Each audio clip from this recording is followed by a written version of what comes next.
Welcome back to the show. Today we're going to talk about the Adobe CF Summit East, and I'm here with Kishore Balakrishnan, and we're going to learn all about this event. It's in its fourth year, and there's a lot of exciting changes. So if you haven't heard of the CF Summit East, we're going to learn what that is and why all ColdFusion developers on the East Coast should see if they can get there. And we'll also reveal who the speakers and topics are this year and the location, and also what is new with the event. And we'll also talk about Kishore's background. You may not know this. He's the Senior Marketing Manager for ColdFusion at Adobe, but he also programs in ColdFusion. So we'll talk about his background later in the show. So welcome, Kishore. Thanks, Michaela, for having me on this show. Heard a lot of good things. So, oh, great. Yeah, I mean, we did over 50 episodes last year and planning to do a similar number this year. So people may not have been or heard of CF Summit East. What exactly is it? So this started 3 years back when the ColdFusion Summit that we have in Vegas was in its second year. That's when we came to know that a lot of people from the East Coast were not able to travel to our main event in Vegas.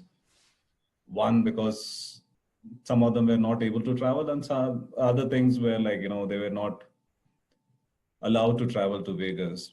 So what we did was we started having this event in DC. This is the third year that we are having this event in DC. Last year, we had around 100 attendees coming for the event. And the attendance kept on increasing. Like the first year we were there, we just had like around 50 people, because even we didn't know how big the event was going to become. So we had to close down the registrations on that event. And the second year also, we had a full house, and we had to close our registrations again last year. So this year we are trying to make it bigger. We have planned for 200 people, and already told the hotel that, you know what, we might come back and increase the attendance again, because we are planned for 200 people, and right now we have around 160 registrations already, and we are still 2 months away from the event. Wow. So it's nearly full already. I bet if you're hearing this, you better get registered soon. So why is this event so important for the ColdFusion community and everyone using ColdFusion? So this is one place wherein it's not like other events. It's practically the only event which Adobe has, which talks about ColdFusion. And it's, as far as I know, it's the largest developer event on the East Coast for focusing just on ColdFusion.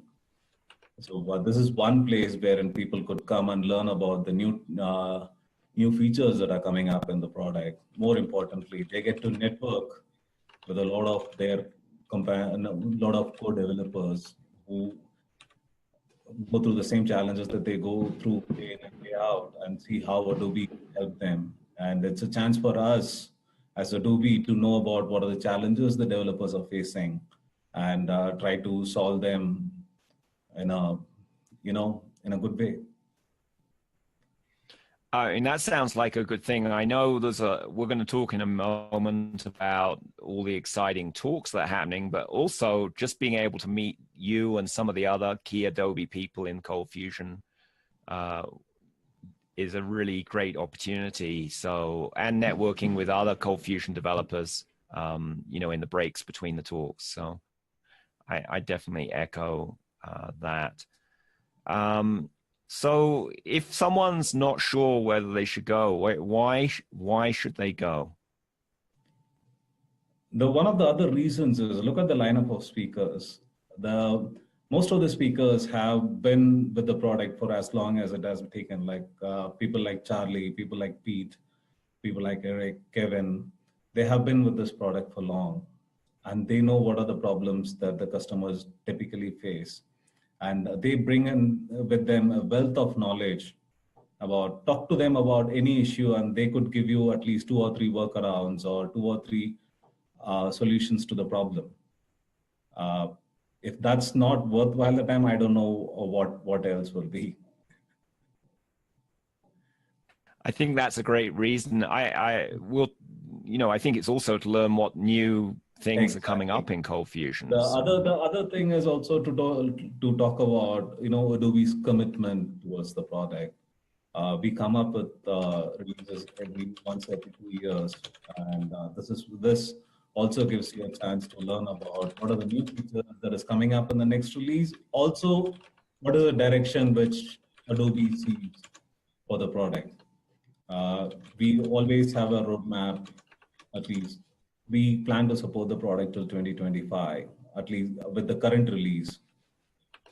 And Rakshith, our product manager, and Tridib already have a vision for the next release. And this will be a nice place for the developers to learn about what plans Adobe has for ColdFusion. That's great. And just to make clear, that 2025 date is the commitment through then. It probably will continue past then, but it will keep going on. Yeah. What Adobe does is with every release, we have a 5-year core support and 2-year extended support. And that's how it reaches up to 2025. And with every release, that number keeps increasing. Like say, we come up with a release in 2020, now that goes to 2027. That is Adobe's that's great. I did an interview with Rakshith about the roadmap, so I'll put a link to that in the show notes in case anyone missed that. But he gave a lot of details on where ColdFusion is going. So let's reveal what the speakers and topics are, because there sounds like some exciting speakers and topics going to be covered. So who is going to be speaking at the CF Summit East this year? So we have, from the product team, we have Rakshith and Elishia. Rakshith is going to be talking about what are the new features that's going to come up in ColdFusion 2018. And Elishia, who's going to be talking about what are the new features and enhancements we have done on the API management platform. And through the... So just for people who don't know, Rakshith's role with ColdFusion is... He's the product manager of Adobe ColdFusion. Okay, and Elishia is the technical product manager, if I remember correctly. Yes. Hey, who doesn't know? Right. And Tridib Roy Chowdhury, who's the Senior Director of Products and the GM of e-learning. He'll be doing the keynote about Adobe's plans towards ColdFusion. And, it'll be like a general state of affairs of ColdFusion, state of union of ColdFusion. And we might probably bring in some customers who will be talking about their experience with ColdFusion and why they are continuing to stick onto the platform. And that will be a good reason for people to come to learn about how others are using ColdFusion as well. And we have our veteran, Charlie Earhart, who will be talking about what's new in ColdFusion 10, 11, and 2016 that people might have missed. And our security czar, Pete Freitag, he'll be talking about how you could secure mature CFML code bases. And Eric Cobb, who better than him to talk about how to build better SQL Server databases. He has his sessions. If you have not heard his sessions, that's one session which you should never miss. And Masha Edlin, she'll be talking about the simplicity of the FW1 framework. And Eric Kaw and Kevin Smith, he'll be talking about PDFs. And Trip Ward, he'll be talking about AngularJS and ColdFusion. Mike Collins will be talking about distributed caching, and Dave Watts and Theonic Way from Figleaf. They'll be talking about how you could upgrade your legacy ColdFusion servers into, for the new one. Figleaf has done a lot. Wow, that's like a space. Yeah, that's an all-star cast of ColdFusion speakers you've got there. So, are you going to be speaking too, or? Looking at the lineup, I don't think so. I fit in anywhere.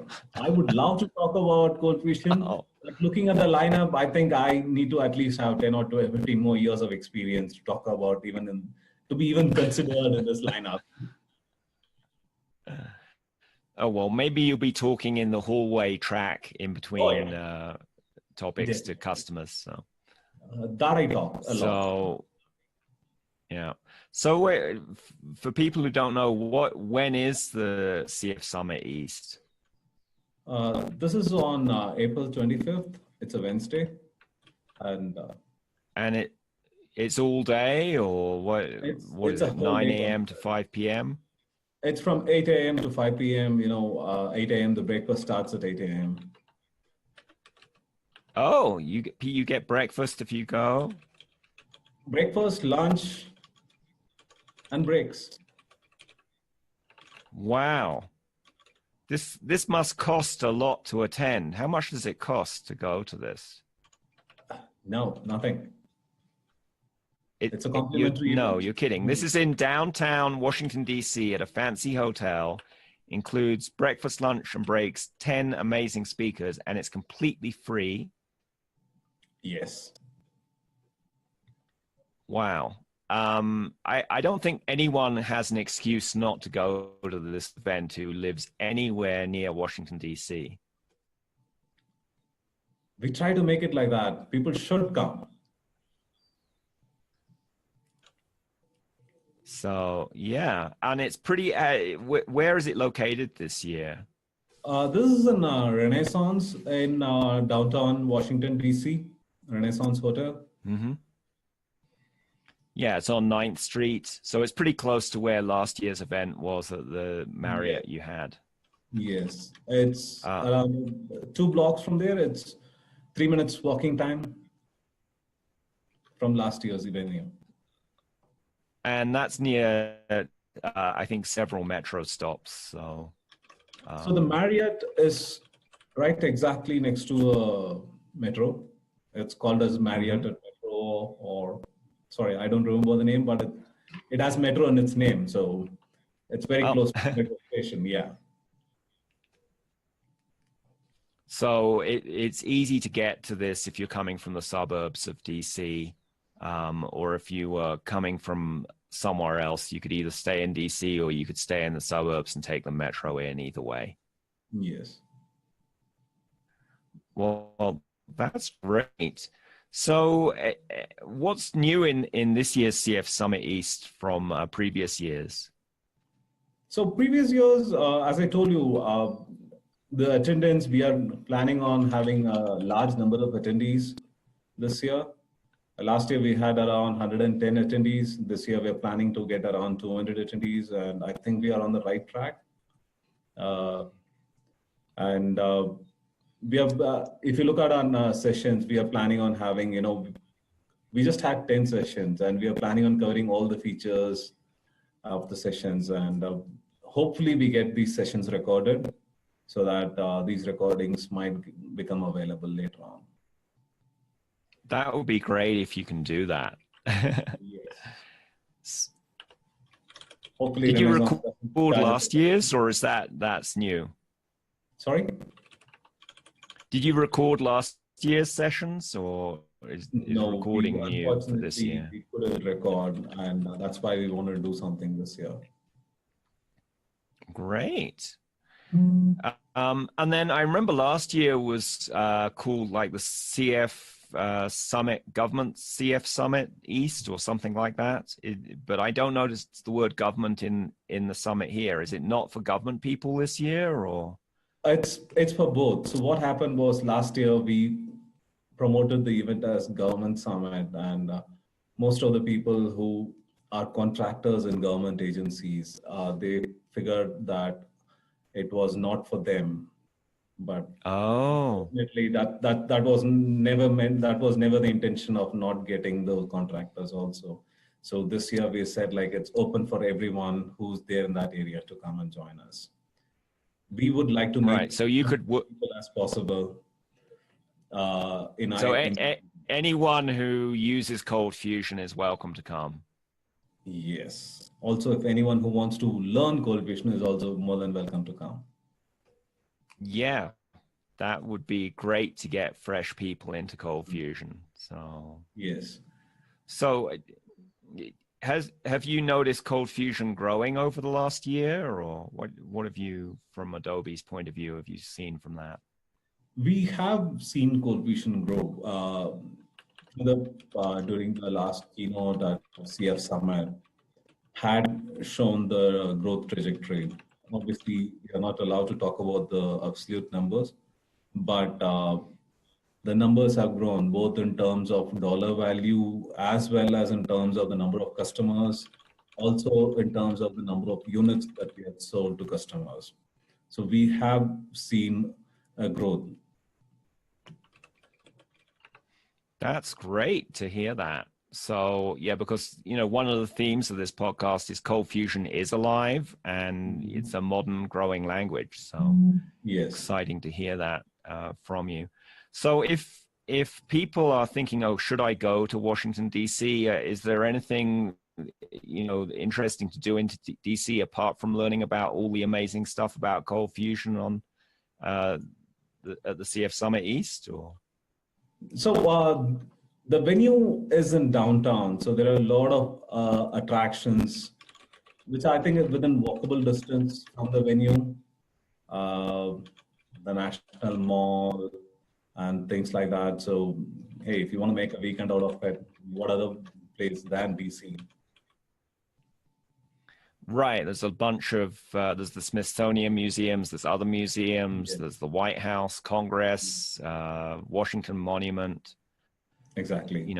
Lots of great things to see. And April is a really nice time to be in Washington, D.C. I used to live in that area, and, typically it's spring weather and it's not too hot and humid, and all the snow has gone away. So great time of year to have an event in D.C.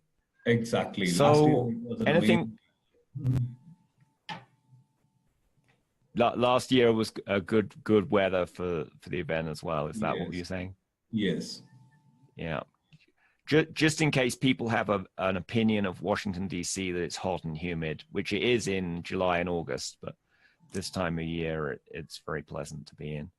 And I think also, depending on the exact date, there's the whole cherry blossom thing that happens. I don't know if that's exactly at this time, or I think it depends on how the cherry trees are doing, but that's a big festival in DC around that time of year as well, down at the waterfront. So anything else you want to share about CF Summit East?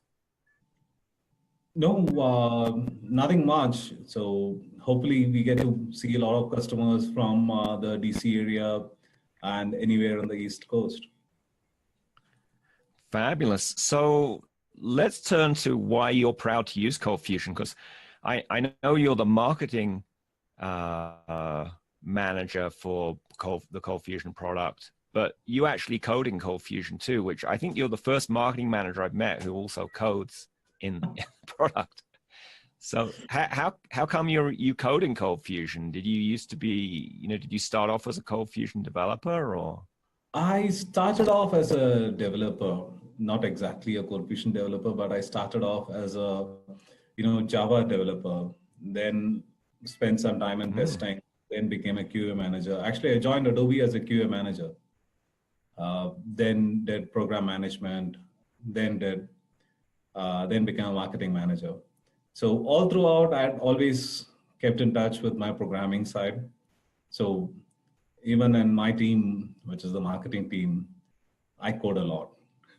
So, and ColdFusion, I think the first time I used ColdFusion was in my college days.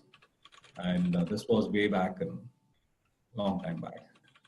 So I started using ColdFusion there. At that time, I realized how easy it was. Obviously, my university didn't have a ColdFusion license at that time, but it was so easy to query from a database and put up the results in a database. And part of a QA activity, is to generate a lot of reports, quick and dirty reports. I shouldn't be saying that, quick and dirty, but you know what I mean. uh, people want to see those reports, how it worked, what didn't work. So what are the tools and ColdFusion to use to fetch and generate some beautiful reports? No, that's a great use for ColdFusion. And, nowadays, if you were at a university, any student can get a copy of ColdFusion, is my understanding. Is that right? Or Now it is very easy for them to get a ColdFusion license. right, because there's like an education program where you can get for student use, you can get a free license. Yes. And also, if you're a startup, you could reach out to us and we'll see what we could do. Oh, okay. I didn't know that. So we'll give your email out at the end if that's okay for anyone in a startup who wants to explore that. And also anyone at a college or a university who doesn't know about the education program, who's interested in how to get that. Is there a URL for the education program we can share with people? So previously we used to have a URL. Now the site has been brought down and we are coming up with a new form, which we are putting it up very soon. So by next week, we should have it. In the interim, if someone wants to get a free license for educational purposes, they could always reach out to me. All right, great. Well, when you have that new form available, let me know the address and we'll update the show notes to include that. Yeah. So, and you've been at Adobe for how many years now? It's been 13 years since I've been. Wow. All right. That's great. Yeah. So let's just turn to the last few questions, which is, I'm on a mission here to make ColdFusion more alive and for people to recognize it is a modern language that you can develop great apps in.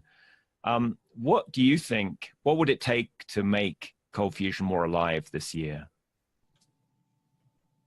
More participation from the community and, just get the general positive vibe going around that ColdFusion is still alive. I don't know why that thought came that ColdFusion is dead.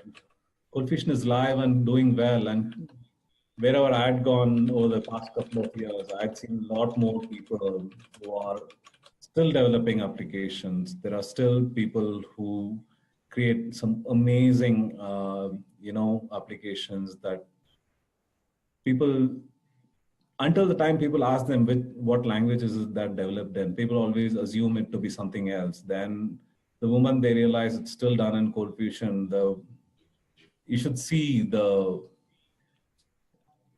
reaction of the other party and saying like, we thought ColdFusion is dead. Is that still a thing? No, that's the negative attitude which we would ideally like to, remove from the ecosystem. Otherwise, ColdFusion as a language is still doing good. There are still people who are developing some amazing applications in ColdFusion, and Adobe is still committed to the platform. There are a lot of partners who build some cool applications cool solutions on top of the platform. I think it's just the general vibe that, at 23, people still are not able to, get to the point that a language which is 23 years old is still doing good. Yeah, I'm always amazed by all the cool apps people are making using ColdFusion, and there are more and more sites using ColdFusion. And I think what people forget is that ColdFusion is not just used on public sites, but a lot of the use is on intranets or internal sites that you don't even find. You can't find them through Google. Exactly. So, because that's been one of its strengths, is tying together corporate data from different systems or interconnecting with different legacy systems. And, you're never going to find those private applications, on the public web. Exactly. According to one of our surveys, there's like, for every one external facing website, there's at least 4 internal facing websites. I think one of Rakshith's survey clearly brought that out. Wow, really? That's so when we see these statistics, oh yeah, here's ColdFusion with this many websites compared to PHP, really you should multiply those numbers by 4 to get the true number of ColdFusion sites, including intranet sites. Yes. I'm going to share that around the ColdFusion community on the Slack channel, because I'm not sure people really realize that. So what are you personally looking forward to at this year's CF Summit East? Lot more participation. I would ideally like to meet a lot of our customers and partners and evangelists at that event. That's one place where we get to see a lot of our government customers, and government typically forms a huge chunk of our install base. Not a huge chunk, around 30% of our install base is in government. And this is one place where we get to meet our government customers, just to see what they are doing. And that's not just federal government, that's state governments and local government too. Exactly. So great. Well, if people want to find you online, what are the best ways to do that? There's my Facebook account, or they could get in touch with me directly at kishore@adobe.com, or my Twitter account. These are 3 ways of getting in touch with me. All right. Well, we'll put all those in the show notes so people can find you. And I really appreciate you coming on the podcast to tell us about CF Summit East 2018.